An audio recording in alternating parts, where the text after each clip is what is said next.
Damn. De itu kalau bahasa Wamena itu kita biasa panggil babi. De mok. Ande. Ya. Aneh. Iki abrakan hip hop sih, tapi lingkup saka Papua, Jawa, balik nang kene. Nah, Soalnya aku iki wong kene lho. artinya apa itu bro? Satu yang ngerti.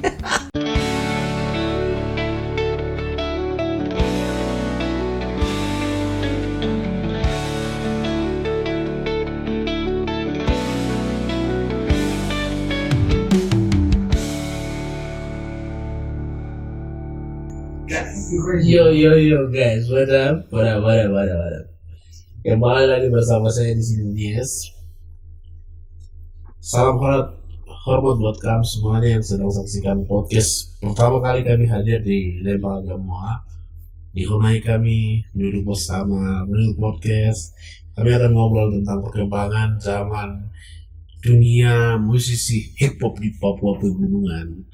Kali ini kalian tahu ada sosok anak muda yang sangat luar biasa yang sedang viral di beberapa musim ini.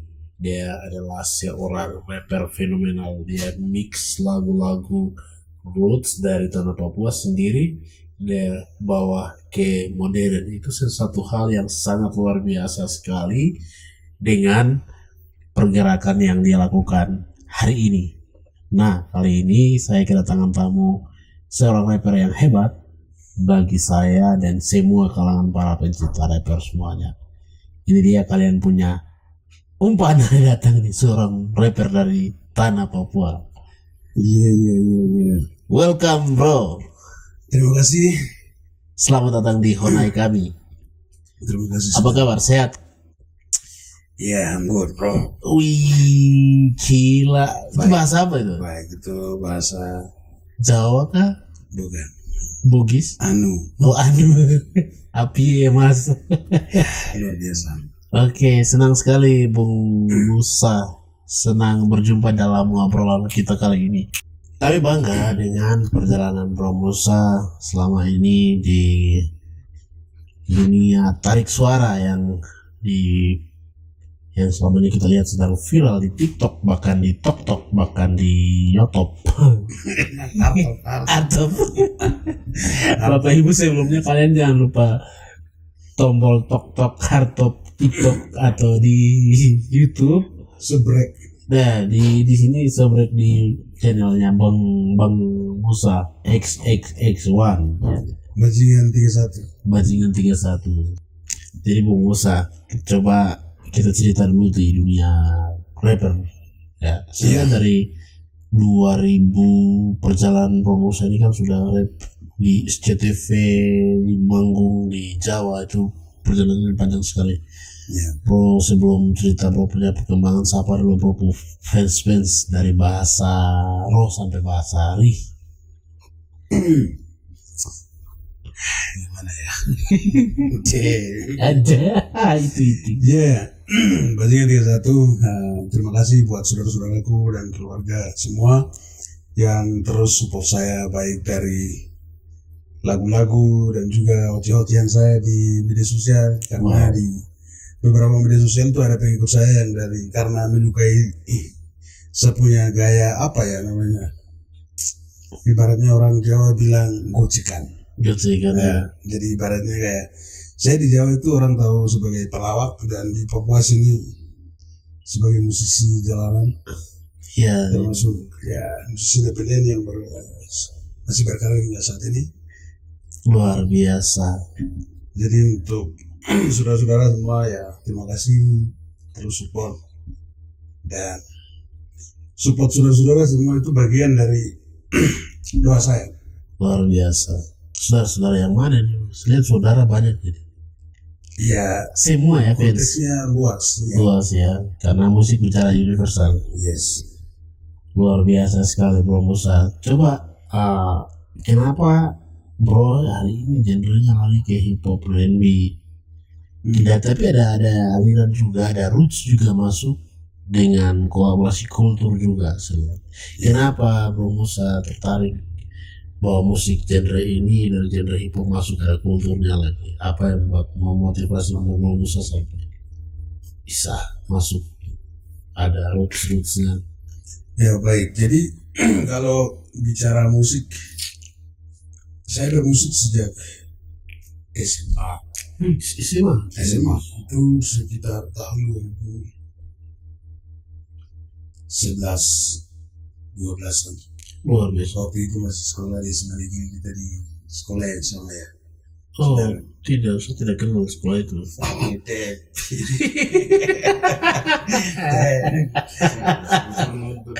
Oh, bro kelas berapa ya? Saya tidak kenal, saya lihat dulu. Oh, benar, jadi waktu itu saya baru masuk, saudara Nis dia habis, dia lulus, saya masuk. Iya. Jadi saya di kelasnya.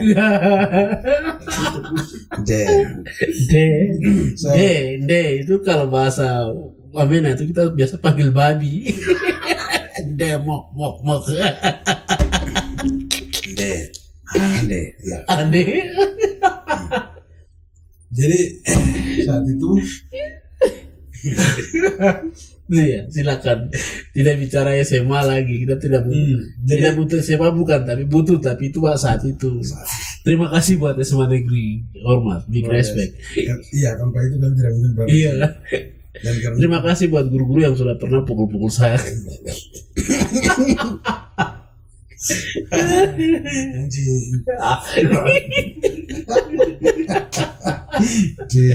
so lanjut. Jadi Ya, lanjut.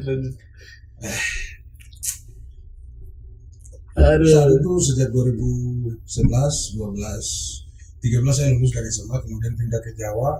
Musik hip hop masih saya bawa ke sana. Dan saat itu saya bergabung di komunitas hip hop di Solo, namanya Kasunanan Lari Hip Hop Solo sekarang.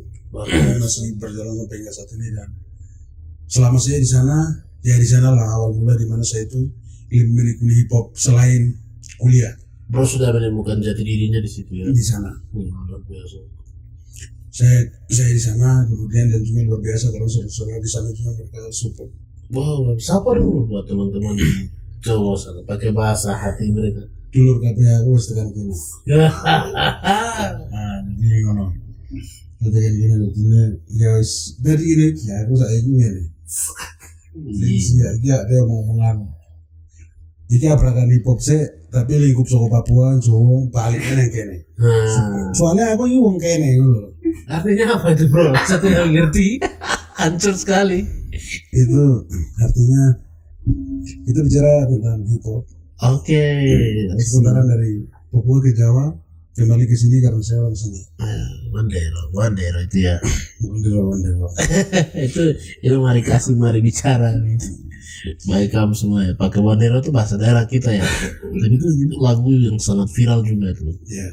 Kenapa bro bisa bicara tentang lagu Wandero tapi dalam lirik? Itu maksudnya apa? Jadi sebelum ke situ. Oh iya coba. Sebelum ke situ tadi dari Jawa sana. Oh iya dari Jawa ya. Saat itu kemudian jadi 2013, 14, 15 saya berkarya di sana semakin ini karena dari situ kemudian pada tahun 2017 kalau tidak salah itu saya main di acara Inbox. Oh iya betul saya nonton Itu acara Inbox di salah satu ulang tahun Kabupaten Karanganyar ya di Jawa Tengah. Solo. Iya. Nah di situ kemudian pada tahun 2019 saya pulang. Saya pulang dan selama saya berkarir di dunia hip hop, waktu itu nama saya masih Musa MC. Musa MC ya? Ya, Musa MC. Kemudian saya pulang ke Papua, saya rubah nama saya jadi Bajingan 31 atau Bajingan XSI. Jadi BAD, Bajingan. Iya, Bajingan. Jadi ada triple X ya. Sama I. Itu bukan bokep. Maksudnya selalu konotasikan itu pornografi. Gitu, ya sih, ya memang saya pikir juga tuh situs pornografi, tapi rupanya itu Musa. Musa dalam Alkitab bukan Nabi. Kalau saya Nabi pembawa deg-degan Pak. Oke, Nabi pembawa deg-degan yang bikin hati orang berubah ya. Jadi biasa. Alasan saya kenapa nama saya rubah jadi Musa MC jadi Bajingan 31 karena saya sadar satu Musa itu, nama saya Musa itu bagian dari doa yang diberikan dari orang tua saya dengan harapan tertentu. Nabi gitu. Kamu harus jadi nabi atau bukan? I don't know bro. Jadi nama itu, ketika nama itu saya pakai, saya rasa saya kualat. Karena karya saya tidak bisa naik. Oh iya, itu ya maksudnya. Akhirnya saya rubah jadi nama saya jadi Bajingan 31. Bajingan. Nah jadi menarik. Konotasi bajingan itu orang selalu mengartikan bahwa bajingan itu kata kotor.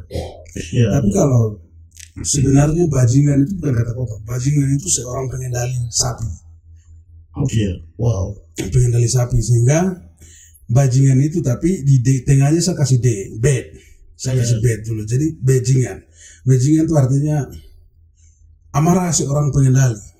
31 saya suka angka 31 karena 31 adalah angka paling terakhir di tanggal itu sendiri. Tanggal lahir? Tanggal setiap bulan. Tidak ada tanggal 35, 32, 33 dan sebagainya. Iya. Jadi saya senang tanggal 31. Jadi kesimpulan dari nama dari Bajingan 31 itu artinya amarah seorang pengendali yang paling terakhir. Wow. Begitu. Jadi bukan bajingan yang kotor-kotor, itu bukan. Berarti persepsi selama ini yang dibangun oleh orang-orang tertentu tidak bagus ya? Ya itu berurusan itu pikiran mereka sendiri. Oh iya, berarti pemikiran mereka sedikit bersih ya? Ya tidak masalah juga karena sebelumnya saya tidak pernah menjelaskan itu. Iya. Ya, luar biasa. Sampai di sini dan saya sadar waktu itu karena setiap musik hip hop yang saya dengar di artis-artis yang muncul di Amerika, mereka itu punya ciri khas. Betul. Punya ciri khas. Contoh, kita bicara macam musik trap misalnya. Ada contoh seperti Wiz Khalifa, kemudian kayak Waka Flocka, terus kayak Rick Ross. Asher termasuk? Asher tidak ya. Dia apa? Ini yang hip hop yang betul. Hip hop. Iya. Jadi mereka ini artis yang punya genre musiknya ininya sama. Totalitas di hip hop. Maksudnya dia punya musik trapnya sama. Iya. Tapi ada yang membedakan di situ. Pasti ada yang membedakan di situ. Iya. Walaupun mereka menggunakan bass yang sama, betul. Snare yang sama, kick yang sama, hi-hat yang sama. Wow. Ada yang berbeda di situ. Dan dari sana saya sadar bahwa saya harus menemukan sesuatu yang baru. Dan waktu itu saya sadar kalau musik musisi itu sama kayak dentungannya sama kayak hip hop. Iya.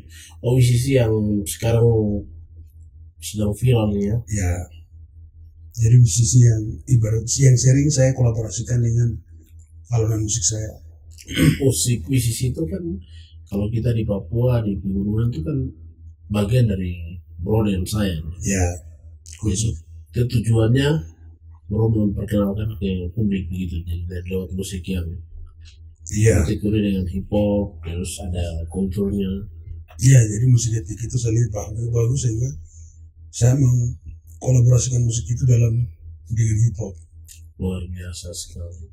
Sampai hari ini sedang viral. Sampai hari ini saya masih menciptakan karya-karya dengan, dan saya masih pegang itu. Saya mau jadi bagi saya bahwa etnik yang berasal dari tempat saya itu bagian dari perintah Tuhan. Itu bisa ya. Gimana hikmat lagu itu datang sumbernya dari sana. Oke. Dan itu ciri khas dan itu warna saya. Saya bisa ditentukan orang mana. Satu melalui seni, berarti itu lagu itu. Etnik itu sendiri. Begitu. Jadi saya merasa bahwa musisi adalah salah satu musik masa depan orang khususnya Papua Pegunungan. Wow. Ya, saya pikir begitu karena kalau saya melihat ciri khas kita dalam bermusik, Oh iya, benar juga. Jadi kita punya musik sebenarnya di sini. Itu kesadaran saya sendiri. Iya. Entahlah buat saudara lain begitu. Makanya barang ini saya bawa dan harapan saya ke depan musik hip hop musisi ini ya kalau bisa dia bisa masuk dalam sub genre di satu musik, termasuk di bawah musik etnik. Iya. Yang maksudnya harus kalau bisa harus diakui. Seperti kalau skala nasional mungkin kita bisa masuk dalam musik seperti musik dangdut, etnik yang lain seperti itu. Jadi Tapi musisi ini kan sedang viral di akhir-akhir ini. sedang viral tapi kan sebenarnya belum begitu kelihatan. Iya. Begitu. Nah sekarang musisi itu sebenarnya tidak bisa semua sama rata musisi. Iya betul. Ada banyak ya. Ada banyak musisi. Tempat juga di mana beda juga, ada yang tempat untuk kerja dan dijadikan musisi tersebut, ada tempat untuk pesta adat ya banyak juga. Ya. Jadi musisi itu dia apa istilahnya tidak bisa musik. Kita di sini punya warna-warna musik sendiri. Per suku itu punya warna musik sendiri. Jadi ada lani, tapi lani ini kita punya beberapa aliran musik yang biasa kita nyanyikan di setiap daerah itu masing-masing. Jadi setiap uniknya kita di sini karena setiap daerah itu punya keunikan lagunya sendiri. Contoh kayak macam saudara-saudara kita di lani, mereka bawa lagunya dengan yasar kan begitu. Yang yasar, kemudian kalau kami dari Tolikara, Kelila, ini Imam Pramu Tengah, ini kan musisi yang biasanya yang saya bawa gitu. Nah belum lagi macam besek kan gitu, besek ini juga ada, pikalu dan lain-lain. Masih banyak dan memang perlu diangkat dan itu beda-beda, tidak bisa semua disamaratakan bahwa satu itu genre musisi. Betul. Begitu saudara. Jadi kalau saya sendiri masih menekuni itu. Masih sampai saat ini beberapa album yang sudah saya keluarkan, kemudian album yang sudah keluar itu tuh menggunakan musik musisi, tapi saya mencoba untuk kolaborasikan dengan basic lagi, kebetulan bagus juga masuk. Jadi saya mau, harapan saya kemudian musik kita ini bisa diangkat kancah internasional begitu ya, harapannya begitu. Luar biasa, kami terus dukung Promusa karena itu sangat menghibur kami. Perlu juga angkat kita punya bahasa yang Tuhan kasih lewat karya musik tersebut, itu satu hal yang luar biasa. Mereka pada kita orang Papua, lebih khusus kita suku-suku yang ada di Papua Pegunungan, tapi lebih kayak orang dari. Jadi itu saya big respect buat Musa, dan sampai hari ini yang buat Musa terus berdiri di depan mikrofon, terus menyuarakan suara-suara hati. Ada beberapa video yang saya nonton itu ada menyuarakan tentang kejatuhan, kehancuran demokrasi. Itu kenapa kamu tertarik menyuarakan hal-hal? Dari sisi apa nih bro melihat? Kalau memang dilihat dari karya-karya saya yang memang ini terlepas dari musik-musisi ya. Memang saya membahas lagu semuanya berbasis realita. Luar biasa. Jadi tidak pernah istilahnya hal-hal yang puitis, istilahnya angan-angan gitu, hal yang istilahnya kayak apa ya maksudnya sesuatu yang tidak terjadi. Jadi sudah dari lama memang saya menyukai sesuatu, mengkritisi kebijakan-kebijakan yang bertentangan, yang kebijakan itu dia berpotensi merugikan masyarakat. Dan saya memang suka. Jadi memang bagi saya bahwa saya kadang tidak punya waktu untuk datang di orang demo berdemonstrasi, menyampaikan aspirasi begitu. Dan bagi saya mungkin ini salah satu sumbangsi saya lewat lirik. Kemudian karena saya merasa bahwa orang yang mendengarkan lagu itu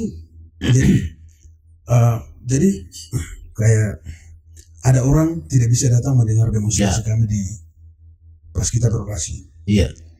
Mereka tidak dengar itu, mereka bisa dengarkan lagu kami. Betul. Bahwa visi kita sama. Gitu. Betul. Kita membicarakan konteks yang sama. Membicarakan kita keadilan. Keadilan yang terjadi dan memang itu memang hip hop lahir untuk itu. Membahas sesuatu yang bersifat realita. Itu lahir juga di Afrika, teman-teman di Amerika banyak juga kan, karena musik-musik lahir karena protes juga kan, karena ada pergerakan, akhirnya ada ketidakadilan juga musik-musik hip hop, R&B, terus jazz blues itu kan lahir dari sebuah pemberontakan lewat musik. Benar. Nah, itu satu hal yang luar biasa, dan Promusa sendiri satu penghargaan sekali buat kami di sini di Metro Bali. Bro sudah mau datang, dan ada hal yang buat Promusa sampai hari ini jadi janggal dalam hati. Apa saja buat Bro mau berkarya tapi hal itu menjanggal. Yang jelas kalau kita dari orang independen semuanya dia fasilitas. Oke. Fasilitasnya di sana. Betul. Karena bagaimanapun juga memang butuh dukungan itu pasti itu. Luar biasa. Luar biasa. Berarti butuh support system yang selalu bikin api menyala terus ya dalam dunia platform. Iya. Jadi kayak kata saudara bahwa memang kita bergerak terus dengan apapun itu. Iya. Yang itu konsisten. Luar biasa Promusa. Dan kesini kan Promusa ini kan semakin viral dengan ciri khasnya ada Jawanisasinya. Iya kan? Bro, ini kan sudah tidak lagi dianggap sebagai orang Papua begitu. Sebenarnya Jawanisasinya kuat sekali. Begitu. Ini ada unsur sengaja atau memang mau menghibur orang-orang Jawa sedang galau tentang Papua gitu? Tidak. Saya bagian dari hibur diri atau? Oh no man, itu tuh apa ya? Bahasa Jawa itu bagian dari pengaruh lingkungan. Oke, di sana ya waktu kuliah berarti. Iya, lingkungan. Oh iya. Jadi di sana itu saya sejak di sana itu waktu tahun 2013, 2015 saya fase Jawa. Karena lingkungan saya di orang Jawa. Saya harian saya di orang Jawa karena saya merasa bahwa ketika maksudnya saya di rumah dorang, jadi saya harus bergaul sama mereka. Ibaratnya di mana bumi kamu pijak di situ juga kan di atas. Oh iya. Hampir saja bawa anak dan sana juga ya. Anak-anaknya di kamar mandi tapi. Wahaya kalau dibawa ini tidak. Jadi begitu, brother. Jadi kayak orang Jawa itu sudah senang lihat ya, ibarat kita lah, kita senang lihat orang yang berbeda etnis dari kita dan bahasa kita di fase. Betul. Salah satu kebanggaan juga, dan juga itu yang dirasakan dari sana, sehingga banyak pengikut saya itu dari saudara-saudara juga. Padahal saya bisa Jawa itu sudah lama. Betul. Sudah sejak di Jawa sana saya bisa bahasa Jawa fase, tapi kan mungkin viral kemarin dari sini sehingga orang-orang Jawa di sana kagetan. Ya mereka terus support saya. Jadi fans sudah ya. Wah, begitulah. Wih, luar biasa sekali. Di dalam bahasa Jawa itu juga saya sering sampaikan persoalan di kacamata orang Jawa yang selalu bilang Papua itu begini, begitu. Istilahnya hal yang buruk. Saya menjelaskan karena kebanyakan orang-orang Jawa yang hidup di sini itu biasanya bagaimana saya sendiri kan orang Papua yang pernah hidup di Jawa. Kemudian bisa bergaulnya pure sama orang sana, sehingga saya tahu persis kehidupan orang Jawa itu teluk-beluknya seperti apa, kehidupan keseharian seperti apa saya tahu. Dan kebanyakan teman-teman saudara-saudara kita dari Jawa yang tinggal di sini kan makan, hidup, apa segala macam hanya dengan orang Jawa lingkup itu. Iya. Jadi ada sekat-sekat ya dengan orang asli di sini. Maksudnya bukan sekat-sekat, tapi ketika kamu hidup dengan orang-orangmu saja, terus kamu punya satu kesimpulan bahwa orang Papua itu hidup seperti itu, tidak bisa. Kamu harus bergaul, masuk ke rumahnya, di sana tidur sama-sama, dihunai apa segala macam, dan situ kamu bisa menyimpulkan bahwa karakter kita sebenarnya seperti apa. Iya betul. Kayak gitu. Tapi ada bahasa yang ke keluarga, teman-teman yang datang ke keluarga bahwa tidur rumah itu tempat kumuh katanya. Tapi menurut Bro Musa bagaimana itu? Itu statement yang wajar atau tidak? Itu hanya oknum atau? Iya, menurut saya bahasa-bahasa kayak begitu pikiran absurd. Tidak, maksudnya orang-orang tertentu yang punya bahasa seperti itu, dan saya merasa orang itu ya tidak bisa menghargai budaya orang lain. Ya. Begitu. Sesungguhnya kita seharusnya saling menghargai bahasamu, bahasaku. Itu kekayaan kita bersama di negara ini, tapi ya. Iya. Karena memang ya itu ciri khas orang situ. Orang situ bisa ditentukan karena kebiasaan mereka. Betul. Jadi saya tidak bisa, maksudnya ketika saya hanya bermodal bahasa Jawa kemudian saya mengklaim bahwa saya orang Jawa, tidak bisa karena orang itu sudah kita budaya mereka kan tidak bisa dipelajari. Sudah mempelajari bukan mempelajari. Iya. Itu sampai ya begituan karena masih sampai sekarang fase bahasa Jawa. Bro Musa, saya penasaran siapakah tokoh yang paling singgani di dunia hip hop atau bro paling fans berat dari Dunia ya rapper dunia ini? banyak. Wow. Banyak. Saya suka Rick Ross, tapi kiblat saya dalam bermusik memang Amerika. Mereka ya. Saya senang seperti macam Wiz Khalifa, Iya, iya. terus kayak Rick Ross, wakaf itu saya senang. Kiblat saya ke sana. Terus kemudian sekarang kesini saya senang lagu-lagunya Jarul terus seperti The Game, Iya, iya. sampai mungkin Cucai ini saya suka mereka punya lagu dan saya sangat terinspirasi. Tupac lebih tepatnya Tupac karena saya memang menyukai dia punya gaya, kemudian lirik-liriknya yang begitu kontroversial dan saya sangat menyukai itu. Dan itu pun tervirus ke bro sendiri. Dan secara tidak langsung begitu. Luar biasa. Dengan harapan-harapan yang banyak sekali situasi, kan ini kan bicara kontroversial ya. Saya lihat kan ada beberapa video klip itu kan ada pro masuk di rumah sakit, ada pegang infus. Sebenarnya perlu angkat isu tentang apa sebenarnya? Oh, itu lagu saya yang judulnya Rakyat Sendiri. Jadi sebenarnya negara ini itu berani menjajah sama rakyatnya sendiri, itu bukan hal yang menurut saya bukan hal yang apa ya istilahnya fiksi, tapi itu real. Really? Luar biasa. Itu dari bagian mana dari tapi kenapa itu saya buat rumah sakit karena itu bentuk kekerasan negara melalui militer dan lain-lain terhadap rakyat kecil. Oke. Wow. Nah, dan kemudian di situ kan itu khusus di Papua atau di khusus di Papua. Luar biasa. Ya. Papua. Dan liriknya kan itu apa ya? Istilahnya dia mengarah ke intimidasi.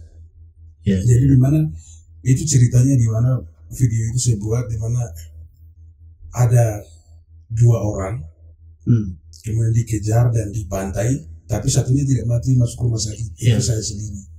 Iya, kemudian dari situ yang satunya mati. Ya. Yang satunya meninggal. Jadi video itu buat seperti itu. Jadi peran-peran seperti macam Anatalia dan lain-lain saya itu dia janji mereka bilang mengatasi ini itu janji sebatas janji.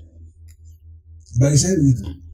Bro, yang saya lihat bro, selain tekuni di dunia hip hop, apa saja pekerjaan selama ini yang bro tekuni? Saya hanya musik, betul? Musik, selain musik berorganisasi di LSM itu.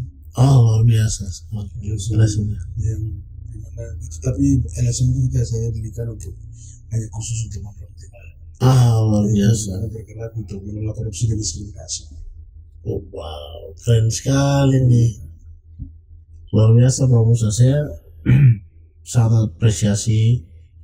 Dan banyak anak-anak muda ini kan punya niat untuk rapping, banyak untuk rap ada, tapi cara melatih diri untuk terus berkata berbeda seperti Bro Musa ini kan sudah pede sekali, jalan di atas panggung sudah berani. Cara mengendalikan Bro punya melatih diri untuk terus berani itu bagaimana? Karena adik-adik ini kan sekarang lagi gencar-gencarnya mereka mau belajar hip hop, dan kadang malu-malu. Mana Bro bisa kasih tips-tips untuk adik-adik ini terus berani tampil? Satu, kita menguasai panggung karena terbiasa. Iya. Karena terbiasa di panggung. Jadi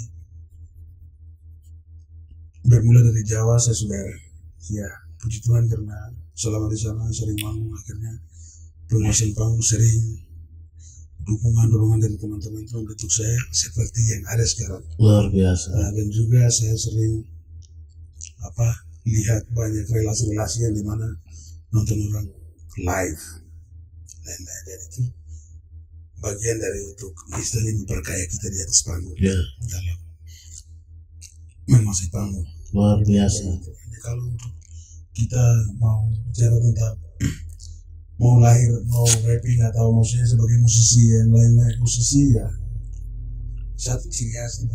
Betul. Jadi orang menghargai kita karena kita punya ciri khas. Ciri khasnya. Ada roots-rootsnya saya lihat musik. Jadi kita tidak bisa bermusik musiknya dengan alat musik yang sama, tidak bisa bunyinya tidak bisa sama dengan suara. Betul. Itu karena di situ orang bisa, dari sana orang bisa membedakan bahwa ini dari sini ini karena ini dari musik ini seperti ini. Gitu. Jadi dalam berkarir kalau mau bermusik ya, orang bilang bentuk kreasi itu lahir dari sana. Jadi tidak ada, menurut saya tidak ada musik yang benar. Bahkan bahasa pun tidak ada, maksudnya tidak ada dalam begini. Kita ketika saya kenapa selalu menggunakan bahasa daerah saya. Orang lain kan ada yang seperti dari begini, orang lain mengerti itu tidak. Sekarang kan selalu. Tapi yang sesuatu yang asik dari itu beda. Orang itu akan menggalinya sendiri. Betul. Orang kita lagu-lagu dari Afrika kita bisa menikmati seperti itu. Kemudian kita kenapa malu yang berbahasa sendiri? Betul. Dan saya kita punya bahasa itu perlu diekspor. Maksudnya perlu ekspor. Perlu dikasih keluar biar orang luar tahu bahwa kita punya bahasa seperti ini, alunan musiknya seperti ini, budaya seperti ini. Itu perlu betul. Jadi saya kalau soal bahasa, maka malah kalau dalam musisi bahasa Indonesia jangan saya pakai.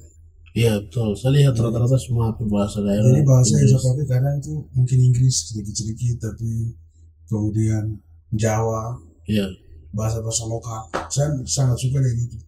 Karena flow menggunakan bahasa-bahasa itu tuh kayak unik menurut saya. Betul sekali. Kita rap itu unik. Luar biasa sekali Bung Musa. Saya pikir dunia rapper ini kan dia akan terus berkembang, dan seiringnya waktu juga dia akan terus berkembang, terus berevolusi ya. Jadi itu istilah yang biasa dikembangkan di dunia rapper ya. Biasa sekali. Jadi dari Bung Musa sendiri dengan sampai hari ini kan sudah melihat, kemarin kan sempat kita naikkan juga ya. Itu hal apa yang merasakan yang atmosfer yang situasi sana? Coba cerita sedikit lah. Juga itu luar biasa brother. Dan juga lebih khususnya saudara dari India semua. Terima kasih karena sudah fasilitasi kami ada di sana. Itu bagian selalu kebanggaan untuk kita juga. Luar biasa. Karena saya kemarin agak merasa bau itu. Saudara-saudara kita juga itu sangat menguasai bahasa daerah, tapi bahasa Lani. Jadi saya kemarin sempat berpikir bahwa saya kan di bahasa Lani, kemudian saya bawa di dulu gimana? Mereka sudah tidak. Maksudnya ya mungkin musiknya mereka akan suka karena itu memang satu papahan bersama. Tapi lirik-liriknya mereka mengerti atau tidak. Saya sempat agak dilema juga di situ. Tapi sampai di sana, sampai kita di tempat penginapan tuh, bahwa ada saudara-saudara kita yang datang kemudian mengembangkan gitu fase. Wow, itu jadi kayak macam semangat saya itu terbakar. Terbakar. Jadi saat kita main juga, saudara yang sendiri itu memang sangat berbeda sekali karena ya itu dan juga jadi di sana maksudnya dari kemarin acara itu kita bisa lihat bahwa memang masyarakat sana benar-benar yang bersifat positif seperti itu. Betul. Ya mungkin itu salah satu Indonesia, hampir semua salah satu Papua Pegunungan khususnya. Untuk mereka setiap tahun dari tanggal 1 Januari sampai tahun baru kerja, pikiran, masalah mereka hiburan dengan kita pemerintah ataupun swasta menyediakan tempat-tempat hiburan seperti itu. Dan itu satu. Yang kedua, saya lihat di sana ada miris juga yang teman-teman. Entah itu karena faktor kerjasama masyarakat atau memang itu tergantung budaya dengan kultur di sana. Nanti bisa terlalu menanggapi hal itu lebih dalam karena memang di luar kendali saya. Iya. Luar biasa bro. Sejauh ini karir hip hop semakin menggema ini ya, luar biasa. Jadi Romusa tetap semangat untuk berkarya di dunia rapper. Kami dari Lesmon Entertain terus berkolaborasi, bersinergi dengan teman-teman seniman yang bergerak posisi jalanan. Saya berharap ada satu event yang sama-sama kita akan garap ya, untuk hadirkan semua teman-teman rapper ya, untuk aspirasi-aspirasi ini perlu dikawal sama-sama dengan ada. Nah, gitu. Hal apa yang Romusa mau kasih tahu buat panggung-panggung ini terus tercipta buat teman-teman yang lain di pemerintahan? Ya, bagi abang-abang kata kita yang ada di pemerintahan, salah satu mengurangi hal-hal yang bersifat negatif, yaitu mungkin kita terus berkreasi atau mengadakan kegiatan-kegiatan yang sifatnya positif begitu. Jadi ketika kami adakan kegiatan ya kalau bisa support begitu. Iya. Sama kami, kemudian kami ada untuk kita punya daerah. Betul. Ya, jadi tidak bisa kita melihat anak-anak sebenarnya kita punya potensi. Ya. Banyak sekali anak yang punya kelebihan. Misalnya di sini kita wamena sebagian besar anak-anak itu bikin lagu, bisa memproduksi lagu dengan kekuatan mereka sendiri. Ya. Jadi itu hanya menggunakan laptop saja. mengandalkan laptop. Luar biasa. Nah, bayangkan kalau kita punya tempat yang itu Bagus. biasa. Ya. Seperti tempat untuk kita berkreasi. Iya. Dan kreasi-kreasi itu juga harus didukung dari panggung. Betul. Jadi tidak terlepas peran-peran itu. Berarti Terus kita bersatu padu. betul. Jalan saling mendukung, dari semua itu nanti ada yang satu yang muncul kemana dia bisa keluar. Itu bagian dari kerjasama kita semua. Betul. Wow. Terima kasih banyak Bung Musa. Nanti kita ngobrol lagi di obrolan basa-basi di dunia hip hop di Honai kami bersama. Kami berharap pada sesi berikut lagi kita akan cerita tentang kita di dunia musik dan Kak Musa punya perjalanan lagi. Kami sangat terbuka untuk Kak Musa datang bercerita di kami dari Yes World. Salam terima kasih banyak bersama Musa yang sudah ngobrol di Metro TV.net. Sama saya di sini. Salam terima kasih banyak buat warga netizen juga. Dan Bro Musa ikuti. Iya. Kita mencintai kalian. Iya, coba satu beat yang dulu. Iya toh. Maksudnya kalau netizen kami begini karena bisa naik turun karena netizen. Iya. Tanpa netizen kami tidak bisa naik turun. Ya, jadi kita kasih tanda love bro. Apa itu? Tanda love. Fuck you. Thanks bro. Thanks ya semuanya, jangan lupa like and subscribe. Di situ ada Bro Musa punya akun YouTube juga Bajingan 31. Yes. Ada Instagram juga Bajingan Sama. 31. Toriwan ya. Dan juga ada Instagram, Twitter, TikTok semua ya. TikTok tuh yang lagi viral sekali tuh ya. Ya. Terima kasih banyak Bung Musa. Sampai jumpa di another time. Terima kasih semuanya di podcast di metrobalen.net. Saya Nias pamit undur diri buat kamu semua yang sedang nonton. Bung Musa, thank you banyak. Terima kasih. See you again di another podcast. Big love man. Hormat.